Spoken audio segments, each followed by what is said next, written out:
Plan के तीसरा भाग को, यानी कि वन कार्य आयोजना के हम तीसरा भाग पढ़ेंगे, जिसमें हम देखेंगे फार्मूलेशन ऑफ वर्किंग प्लान। तो वर्किंग प्लान के जो फार्मूलेशन है इसके अंदर में क्या क्या किस प्रकार से हम वर्किंग प्लान को तैयार करते हैं इसके बारे में हम आज पढ़ेंगे। और इसके अलावा हम देखेंगे working plan for forest conservation और देखेंगे टूल एज फॉरेस्ट मैनेजमेंट के बारे में। तो क्लास के आप लोग लास्ट तक एंड तक बने रहें, क्योंकि इसमें का हर एक पॉइंट है यह एग्जाम के व्यू से बहुत ही महत्वपूर्ण है। अगर आप छोड़ते हैं और आपको छूटता है तो जिम्मेदार फिर आप ही होंगे, है ना। तो चलिए हम स्टार्ट करते हैं। सबसे पहले देखेंगे field work for working plan formation. तो वर्किंग प्लान फॉर्मेशन के लिए फील्ड वर्क की बात करें तो इसमें जो महत्वपूर्ण जो टास्क है आपको गुजरना पड़ेगा। तो पहला जो टास्क है कंपार्टमेंट डिस्क्रिप्शन, दूसरा आता है स्टॉक मेकिंग, फिर इसके बाद में आता है इनोमिनेशन और लास्ट में आता है रिजर्वेशन सर्वे करके। तो चलिए हम देखेंगे सबसे पहले कंपार्टमेंट डिस्क्रिप्शन। अब देखिए जो कंपार्टमेंट डिस्क्रिप्शन, इसमें फॉरेस्ट जो कंपार्टमेंट का पूरा हिस्ट्री डिटेल रहता है। क्या रहता है जी, यहाँ पर रहता है जो कंपार्टमेंट का हिस्ट्री डिटेल रहता है। तो उस कंपार्टमेंट के बारे में पूरा डिटेल हिस्ट्री रहता है। उस कंपार्टमेंट का एरिया कितना है, उसका सिचुएशन किस प्रकार का है, वहाँ का बाउंड्री कैसा है, कितना बाउंड्री है, ठीक है, एस्पेक्ट क्या है, ठीक है, उस फॉरेस्ट से। इसके अलावा उसमें जो ढलान किसका है, ठीक है, वहाँ का मिट्टी कैसा है, ठीक है, वहाँ कितना चढ़ाव कितना है, ठीक है। इसके अलावा जो ओवरवुड क्या है, अंडरवुड किस प्रकार का वहाँ पर है, अंडर ग्रोथ यहाँ पर जो वृद्धि किस प्रकार की हो रहा है, इसके अलावा यहाँ पर जो ग्रोथ क्वालिटी कैसा है। तो ये सारा चीजों को हम इसमें देखते हैं। इसके अलावा यहाँ की क्रॉप डेंसिटी, रीजनरेशन, फन्ना आदि, ये सारा चीज क्या है हमारा कंपार्टमेंट डिस्क्रिप्शन में रहता है। यानी उस कंपार्टमेंट के बारे में, उस एरिया के बारे में जिस का हम प्लान बना रहे हैं, जिसका वर्किंग प्लान तैयार करते हैं, उसके बारे में सारा डिटेल वहां पर क्या रहता है, प्रोसेस मेंशन रहता है। तब जा करके हम उस फॉरेस्ट के लिए अच्छा से योजना बना पाएंगे, उसके लिए अच्छा से क्रियान्वयन कर पाएंगे उस योजना को, उस कार्य आयोजना को। तो इसके लिए इन सारा जो एस्पेक्ट्स के बारे में डिस्क्रिप्शन में डिटेल रहना चाहिए, जैसे कि उसका एरिया किस प्रकार का है, सिचुएशन कैसा है, वहाँ पर किस प्रकार का वेजिटेशन पाया जाता है, मिट्टी कैसा है, कितना ढलान है, ये सारा जो एस्पेक्ट्स को इस डिस्क्रिप्शन में, कंपार्टमेंट डिस्क्रिप्शन में मेंशन किया जाता है। नेक्स्ट हम देखेंगे स्टॉक मेकिंग। अब देखिए कोई भी फॉरेस्ट का वर्किंग प्लान के तैयार करने से पहले इसका स्टॉक मेकिंग भी करना बहुत ही महत्वपूर्ण हिस्सा रहता है। अब देखेंगे कि स्टॉक का, उस फॉरेस्ट स्टॉक की मैपिंग किया जाए तो मैपिंग करने में क्या क्या चीजें करते हैं। तो सबसे पहले हम एक स्टॉक का फॉर्मल जो मैप तैयार करते हैं, ठीक है। अब यहाँ पास ये मैप क्या करता है, यहाँ का डिफरेंट वेजिटेशन को शो करता है। यहाँ पर इस फॉरेस्ट में किस प्रकार की वेजिटेशन पाया जाता है, और ये वेजिटेशन यहाँ का स्टॉक का कहना चाहिए क्या शो करता है जी, यहाँ का मेन चीज है कंपोजिशन को, उसका कलर को, क्रॉप डेंसिटी को, वहाँ का एज डिस्ट्रीब्यूशन को, यहाँ पर फॉरेस्ट के जो क्वालिटी को, सारा चीज को ये मैप के द्वारा क्या करते हैं, शो किया जाता है। अब देखिए यहाँ पर जो डाइवर्सिटी को हम क्या करते हैं, टोटल क्या है, 1 से शो करते हैं, ठीक है। अब इस 1 में क्या देखेंगे कि कितना कितना परसेंट हमारा इस फॉरेस्ट का जो में है उसे हम इस मैप में शो करते हैं। अब देखिए मैं यहाँ पर नक्शा बनाया हूँ, बहुत फॉर्मल नक्शा बनाया हूँ। यहाँ पर देख लीजिए 0.50% एक इसका साल का, लगभग क्या बोल, पूरा जो आधा आबादी है साल 1 की इस फॉरेस्ट में। देखिए दूसरा चीज क्या लिखा हूँ, 0.20 यानी 20% जो आबादी है यहाँ पास अगर हम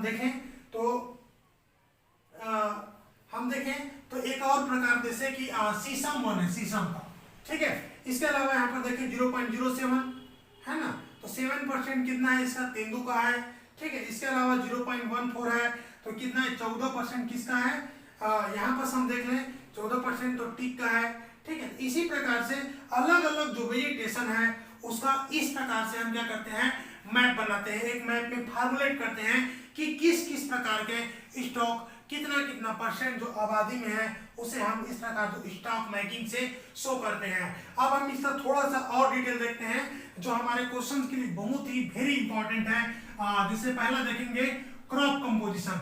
तो कंपोजिशन की बात करें तो क्रॉप में ये आपका बहुत ही ज्यादा इंपॉर्टेंट है। अगर कोई वन स्पीसीज 75% से ज्यादा है, ठीक है, कोई फॉरेस्ट कंपार्टमेंट जहां की वर्किंग प्लान हम तैयार कर रहे हैं वहां की 75% से अगर वहां ज्यादा है कोई स्पीसीज, समझ लो साल हो सकता है, इसके अलावा और कोई दूसरे क्रॉप हो सकता है। तो यहाँ पर अगर हम देखें कोई भी क्रॉप है, कोई भी जो पेड़ है की प्रजाति है जो 75% से ज्यादा अगर बिलोंग करता है तो उसे हम क्या बोलते हैं, प्योर क्रॉप के नाम से जानते हैं। इस बात को आपको क्या याद रखना है, बहुत ही इंपॉर्टेंट, ठीक है। अगर 50 से 75% तक यहाँ पर शो कर रहा है आबादी, कितना जी, 50 से 75% तक शो करेगा तो उसे हम कहेंगे मेन क्रॉप के नाम से जानते हैं। अगर उसी क्रॉप में 25 से 50% रहेगा तो उसे हम क्या बोलेंगे, मिक्सेड क्रॉप, यानी कि मिश्रित वन के नाम से या मिश्रित वेजिटेशन के नाम से यहाँ पर हम जानेंगे। लेस देन 25% तो इसे हम बोलेंगे मिसेलेनियस क्रॉप, ठीक है, क्या बोलते हैं, मिसेलेनियस क्रॉप के नाम से जानेंगे। अब बात करते हैं फॉरेस्टिक कलर। अब जो हम मैप बनाते हैं, स्टॉक की जो मैपिंग करते हैं तो उस मैपिंग में कलर से शो करते हैं। मैं यहाँ पर तो फॉर्मली कुछ भी कलर डाल दिया हूँ, लेकिन जो स्पेशली जो वन कार्य आयोजना में जो मैप तैयार किया जाता है उसमें स्पेसिफिक क्या है, कलर का भी ध्यान रखा जाता है, ताकि जो भी वर्किंग प्लान ऑफिसर है या जो वर्किंग प्लान में जो काम करने वाले लोग हैं उनको देख करके फॉरेस्टर के जो मैनेजमेंट के तहत जो काम करेंगे तो देख के समझ में आ जाएगा एक नजर में कि फलाना कलर ज्यादा दिख रहा है तो मतलब ये वाली वेजिटेशन क्या है, ज्यादा है। अब देखेंगे कि यहाँ पर वन वेजिटेशन के टाइप देखेंगे और कलर देखेंगे। अगर साल वन है तो साल वन को हम शो करते हैं ब्लू कलर से, ठीक है जी, क्या शो करते हैं, ब्लू कलर से शो करते हैं। मैप पे किस कलर दर्शाते हैं, साल वन को ब्लू कलर से, याद रखना है। टीक वन को बर्निट सिग्नल से क्या करते हैं, शो करते हैं। और बैरन लैंड, जो बैरन लैंड है, जो बंजर भूमि है, जो खाली जगह है, ठीक है, जो मरुस्थल है, ठीक है, ऐसे को बैरन लैंड को येलो कलर से शो किया जाता है। यानी कि ब्लू कलर है तो साल वन है, ठीक है, बैरन लैंड है तो क्या, येलो कलर, ठीक है। इसके अलावा जो मिक्सेड फॉरेस्ट है तो उसे हम ग्रीन कलर से शो करते हैं मैप में।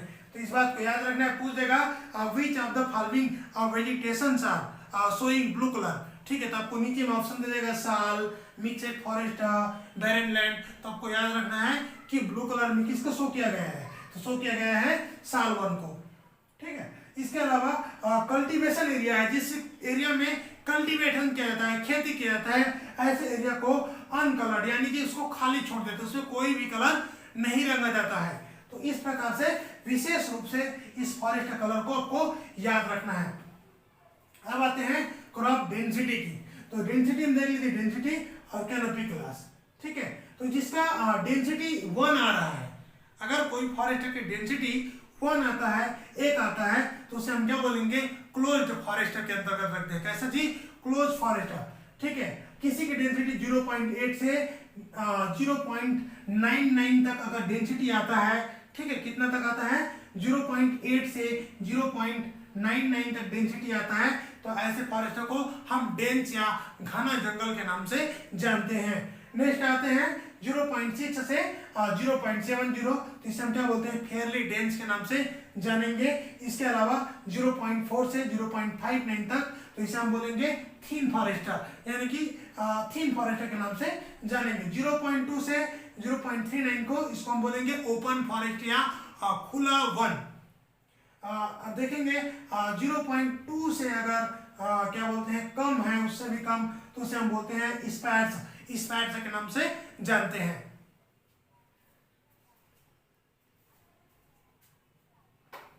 बीम क्या है, एज डिस्ट्रीब्यूशन, जहां बस हम जो क्रॉप की एज, ठीक है, एज क्लास, डायवर्सिटी और दूसरा सिंबल को शो करते हैं। अब देखिए जब हम मैप बनाते हैं, ठीक है, नक्शा बनाते हैं, तो वहां पर तो हम सब चीज को लिख नहीं सकते, वहां पर किस प्रकार है क्या है, तो उसके लिए हम क्या करते हैं, सिंबल की यूज करते हैं। अब देखिए सीडलिंग क्रॉप के लिए हम क्या है, जीरो का जो सिंबल है, ठीक है, इसे हम यूज करते हैं। जैसे थिकेस्ट क्रॉप ऑफ सीडलिंग के लिए 2 जीरो लिखेंगे तो थिकेस्ट का स्पेलिंग को समझ में आ जाएगा। इसी तरीके से पोल क्रॉप के लिए प्लस के निशान से शो करते हैं। नेक्स्ट आता है मेजूर हाई फॉरेस्ट, इसे हम क्या करते हैं एक छोटी सी जो लाइन से शो करते हैं। इसी तरह से हम ओवर मेजर फ्लाइट को 2 लाइन से यानी कि बराबर के जो चिन्ह से शो करते हैं। नेक्स्ट आता है साइट क्वालिटी, तो यह क्या करता है, जो क्या को रिफर करता है, ये जो इस जो क्षेत्र में पार्टिकुलर जो एरिया में कितना जो प्रोडक्टिव हो रहा है, कोई भी पार्टिकुलर जो स्पीसीज है इस साइट में कितना प्रोडक्टिव हो रहा है, कितना यहाँ पर उत्पादन हो रहा है, इसे क्या है साइट क्वालिटी द्वारा ये मेजर करता है। अब देखेंगे रीजनरेशन स्टेटस, तो यहाँ पर हम देखेंगे कि जो प्लांट है, ठीक है, यहाँ पर देख लीजिए may be of deficient poor fair good excellent abundance, यानी कि यहाँ पर जो क्रॉप है वह किस प्रकार के जो रीजनरेशन हो रहा है, ठीक किस प्रकार के पौधे वहां पर उग रहा है। यहाँ पर जो उग रहा है तो ये देखेंगे कि जो उग रहा है वो बहुत अच्छा हो रहा है, गुड है वहां रीजनरेशन, या फेयर है उससे कम थोड़ा, या एक्सीलेंट है बहुत अच्छा है, या बहुत ही निम्न लेवल का है, तो इसे क्या है रीजनरेशन स्टेटस कहलाता है। वहां पर जो उगने वाले जो क्रॉप के जो स्थिति है, वहाँ दशा है, कितना फास्ट अच्छा से उग रहा है या अच्छा से नहीं उग रहा है, उसी को हम उसका रीजनरेशन स्टेटस के द्वारा रेफर करते हैं। अब आते हैं इनोमिनेशन, जिसके द्वारा हम पार्टिकुलर वहाँ पर देखते हैं जिस कंपार्टमेंट की हम वर्किंग प्लान तैयार कर रहे हैं उससे क्या करते हैं गणना करने के लिए जो इनोमिनेशन क्या है तो करते हैं। तो इनोमिनेशन को हम डिटेल में अलग चैप्टर में पढ़ेंगे। नेक्स्ट है रीजनरेशन इन रीजनरेशन सर्वे को, तो रीजनरेशन सर्वे की अगर हम बात करें तो यहाँ पर जो रीजनरेट हो रहा है प्लांट का उसका हम क्या है सर्वे करके डाटा तैयार करते हैं, उसका हम सर्वे करते हैं तब जाकर के हमको ये स्टेटस मिलेगा, ठीक है। तो रीजनरेशन सर्वे को भी हम अलग से चैप्टर में देखेंगे कि फॉरेस्ट की किस प्रकार से रीजनरेशन जो प्लांट हो रहा है उसकी सर्वे किया जाता है, उसको हम अलग से देखेंगे। अब हम आते हैं role of working plan in forest conservation, तो फॉरेस्ट कंजर्वेशन में वर्किंग प्लान की क्या भूमिका है, क्या रोल है, उसे हम चर्चा करेंगे। तो देखते हैं सबसे पहले it prescribe management in the practice according to site and condition, ये क्या करता है वहाँ के जो साइट है उसे कंडीशन के अकॉर्डिंग उसे जो मैनेजमेंट करने के लिए प्रिस्क्रिप्शन तैयार करना पड़ता है, ठीक है। ये क्या करता है एक हमेशा क्या है मार्गदर्शन प्रशस्त करता है कि हमारा जो वर्किंग प्लान है वो हमेशा हमारे जो साइट है उसके आधार पर उस साइट में किस प्रकार की कंडीशन है उसके आधार पर उस फॉरेस्ट को मैनेजमेंट करने के लिए ये क्या करता है प्रिस्क्रिप्ट करता है, सलाह देता है, मार्गदर्शन करता है। हमारा जो वर्किंग प्लान है वह इस प्रकार की। दूसरा चीज देखेंगे it gives information about the past management in its result, यह हमें पिछले जो मैनेजमेंट का हमें इसके पहले जो वर्किंग प्लान जो बना था उसके मैनेजमेंट के बारे में इंफॉर्मेशन देता है, उसमें क्या रिजल्ट था, ताकि हम फिर से यहाँ पर अच्छे से वर्किंग प्लान तैयार कर सके और उसे अच्छे इन द फ्यूचर में हम अच्छा प्लान तैयार करके मैनेजमेंट कर सकें। ये बहुत ही इम्पोर्टेंट होता है पिछले जो वर्किंग प्लान की रिजल्ट और उसके बारे में जानकारी, ताकि हम अच्छे प्लान तैयार कर सकें। नेक्स्ट हम देखेंगे it show information about degraded land, ठीक है। तो यह जो डिग्रेडेड लैंड के बारे में भी जानकारी देता है कि कितना जो जमीन है जो डिग्रेडेड जो लैंड है जो अपरदित भूमि है, ताकि इस जानकारी के आधार पर हम यहाँ पर फिर से एफॉरेस्टेशन प्रोग्राम चला सके और फिर से हमारे वन को हरा भरा कर सके एफॉरेस्टेशन करके। तो हमें ये जो सारा जो इंफॉर्मेशन है फॉरेस्ट को मैनेजमेंट करने में कंजर्व करने में बहुत ही आवश्यक होता है। नेक्स्ट देखेंगे gives the information of regeneration status in the of this, ठीक है। ये क्या करता है जो रीजनरेशन स्टेटस, जैसे हम यहाँ पर देखें कि यह रीजनरेशन स्टेटस के बारे में भी जानकारी देता है, ताकि इस स्टेटस के आधार पर हम एक अच्छे वर्किंग प्लान तैयार कर सकें। इसके लिए भी यह क्या करता है जो वर्किंग प्लान ही बहुत अच्छा टूल साबित होता है। अब देखते हैं it gives information of the local people in their demand, तो यहाँ पर ये क्या करता है, जो लोकल पीपल और उसकी डिमांड को भी या क्या करते हैं उसके इंफॉर्मेशन को भी देता है। क्योंकि हम देखेंगे कि कोई भी फॉरेस्ट को मैनेज करने के लिए, उसे कंजर्व करने के लिए वहाँ की लोकल पीपल के, वहाँ के जो स्थानीय लोग हैं उनके जानकारी होना बहुत ही आवश्यक है। उसकी जानकारी अगर है आपको स्थानीय लोगों की, तो उस स्थानीय लोगों की मदद से आप फॉरेस्ट को एक अच्छा मुकाम दे सकते हैं, अच्छा कंजर्व कर सकते हैं। साथ ही उनके जो डिमांड है, उनकी आवश्यकताएं हैं, उसको ध्यान में रखते हुए हम फॉरेस्ट को बहुत ही अच्छे तरीके से मैनेज कर सकते हैं, उसे कंजर्व कर सकते हैं। नेक्स्ट आता है information in soil climate slope site quality and useful afforestation program. तो यहाँ का हम देखेंगे तो जो सोइल किस प्रकार का है, मिट्टी किस प्रकार का है, उस साइट की क्वालिटी किस प्रकार है, उसके आधार पर हम वहाँ पर क्रॉप को सेलेक्ट कर सकते हैं और उसके अलावा क्रॉप को सेलेक्ट करके एफॉरेस्टेशन प्रोग्राम को सुइटेबल तरीके से चला सकते हैं। तो ये आपका हो गया रोल ऑफ वर्किंग प्लान। ठीक है, तो इस प्रकार से आप वर्किंग प्लान का जो रोल को, उसकी भूमिका को समझ सकते हैं। नेक्स्ट है working plan as a tool for forest management. तो वर्किंग प्लान जो फॉरेस्ट मैनेजमेंट में जो टूल के रूप में उसके देखेंगे, तो सबसे पहले देखेंगे as forestry is a long term enterprise, it needs a specific return plan. ठीक है, जो फॉरेस्ट्री है यह लंबे लॉन्ग टर्म इंटरप्राइज है, जैसे स्पेसिफिक जो रिटर्न स्कीम की क्या है जरूरत पड़ती है, स्पेसिफिक जो रिटर्न स्कीम की, रिटर्न प्लान की, एक लिखित प्लान की आवश्यकता होती है। दूसरा देखेंगे it provide the summary of the past working plan as result. तो ये क्या करता है, जो पिछले जो वर्किंग प्लान है, पास्ट की वर्किंग प्लान है, उसकी समरी, उसके सारांश, उसका रिजल्ट आदि को प्रोवाइड करता है, जो फ्यूचर जो प्लान के लिए हमें जो बेसिक डाटा क्या है सर्व करता है। हमें इससे क्या है, बेसिक जो फ्यूचर प्लान के लिए इस डाटा को उपयोग करके फ्यूचर प्लान हम अच्छा से कर सकते हैं। जो पास्ट के जो रिपोर्ट है इसके लिए यह चीजें हैं। तीसरा देखेंगे working plan aim at sustained in the which is the main principle for forest management. जो वर्किंग प्लान का जो एम है क्या है, सस्टेनेबल, सतत उत्पादन। ठीक है, यह हमारा क्या है, जो मेन सिद्धांत है, जो मैनेजमेंट की मेन सिद्धांत है, उसके लिए क्या है जो एम रहता है। क्योंकि हम बिना सतत उत्पादन के लिए ही तो हम इसे क्या करते हैं, वर्किंग प्लान तैयार करते हैं। हम किस प्रकार से फॉरेस्ट को मैनेज करें तो हमें क्या है, एक सतत उत्पादन, कंटिन्यू उत्पादन प्राप्त हो सके। तो इसके लिए है। चौथा देखेंगे working plan give the basic data such as physical factor of the locality, composition of forest, wild life etc। यह हमें एक बेसिक डाटा भी प्रोवाइड कराता है, प्रोवाइड देता है, जैसे कि वहाँ की लोकेलिटी किस प्रकार की है, वहाँ की जो लोकल स्थानीय मतलब किस प्रकार के लोग वहाँ रहते हैं, किस प्रकार के पेड़ पौधे हैं, इसके अलावा वहाँ के जो वन्य जीवन है वह किस प्रकार की है। यह सारा क्या है, हमें एक वर्किंग फॉरेस्ट को मैनेजमेंट करने के लिए बहुत ही आवश्यकता होता है, और ये सब डाटा हमारा वर्किंग प्लान प्रोवाइड कराता है। तो इसके लिए महत्वपूर्ण है। नेक्स्ट आते हैं working plan act is the reference manual also.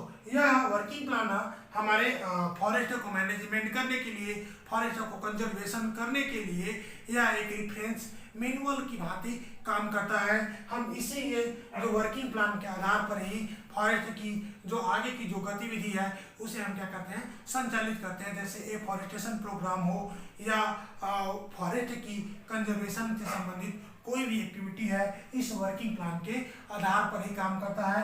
तो यह इसके लिए जो मैनुअल और रेफरेंस की भांति कार्य करता है, क्योंकि इसमें फ्यूचर और पास्ट के भी जो प्लान है वह इसमें क्या है, उसका सारांश, समरी इंगित रहता है, जो हमारे फॉरेस्ट कंजर्वेशन के लिए महत्वपूर्ण भूमिका के रूप में कार्य करता है। नेक्स्ट आते हैं it help assessment in the comparison of the क्या बोलेंगे थी, it help assessment in the comparison of the potentiality at of a forester. ये क्या करता है, जो हम असेसमेंट कर सकते हैं, जो कंपैरिजन कर सकते हैं कितना उसका जो पोटेंशियलिटी है उसके लिए भी फॉरेस्ट का यह महत्वपूर्ण चीज होता है, क्योंकि हमारा जो वर्किंग प्लान में जो लिखित जो डाटा रहता है तो उसी डाटा से हम कंपेयर कर सकते हैं एक दूसरे वर्किंग प्लान से। ठीक है, नेक्स्ट आता है it help forest evolution in development of alternative use. हम जो अल्टरनेटिव यूज के रूप में जो फॉरेस्ट को जो इवोल्यूट कर सकते हैं और उसे परिवर्तन कर सकते हैं, तो ये सारा चीज़ों के लिए फॉरेस्ट वर्किंग प्लान क्या है, टूल की भांति कार्य करता है। तो साथियों, आज के क्लास में इतना ही। अगर हमारा क्लासेस आपको पसंद आता है, लेक्चर अच्छा लगता है, तो हमारे चैनल को, पेज को क्या है, लाइक कीजिए, ज़्यादा से ज़्यादा शेयर कीजिए। हमारे जो नए व्यूअर हैं वो लोग हमारे चैनल को लाइक कीजिए, सब्सक्राइब कीजिए, बेल आइकन के घंटी को जरूर क्लिक कीजिए, ताकि आपको क्या है नोटिफिकेशन कंटिन्यू मिलता रहे। और वीडियो को ज़्यादा से ज़्यादा आप लोग शेयर करें। आप लोग को लाइक ही मुझे हौसला देता है, मैं आप लोग के लिए डेली क्लासेस लेकर के आ सकूं। ठीक है, तो आप लोग क्लास को ज़्यादा से ज़्यादा लाइक करें, शेयर करें। इसके अलावा एक और सूचना है, टेस्ट सीरीज चल रहा है, जिसको भी टेस्ट ज्वाइन करना है वो जल्द ही ज्वाइन करें। मेरा डिस्क्रिप्शन में जो कॉन्टेक्ट नंबर रहता है उसमें क्या है, आप लोग कॉन्टेक्ट कर सकते हैं। टेस्ट सीरीज के लिए आपको क्वेश्चन पेपर है वह व्हाट्सएप में प्रोवाइड करा दिया जाएगा। याद रहे, फॉरेस्ट्री की जो क्वेश्चंस मैं जो प्रोवाइड कराता हूँ, आपको क्वेश्चंस कहीं भी नहीं मिलेगा कोई भी किताब में, क्योंकि 4-5 बुक का अलग से एक्सट्रैक्ट निकाल करके क्वेश्चन को तैयार किया जाता है, विभिन्न क्वेश्चनों का संग्रह से करके, तो आपके एग्जाम के लिए बहुत ही उपयोगी है। तो जिसको भी, जो भी इच्छुक हैं टेस्ट देने की, वो हमें कांटेक्ट कर सकते हैं। टेस्ट के बाद भी आपको क्वेश्चन पेपर अवेलेबल रहेगा, तो क्वेश्चन पेपर के लिए भी आप लोग कांटेक्ट कर सकते हैं। ठीक है, जो टेस्ट की चार्जेस लगता है सेम चार्जेस में आपको क्या है क्वेश्चन पेपर उपलब्ध हो जाएगी। तो आज के लिए इतना ही, थैंक यू।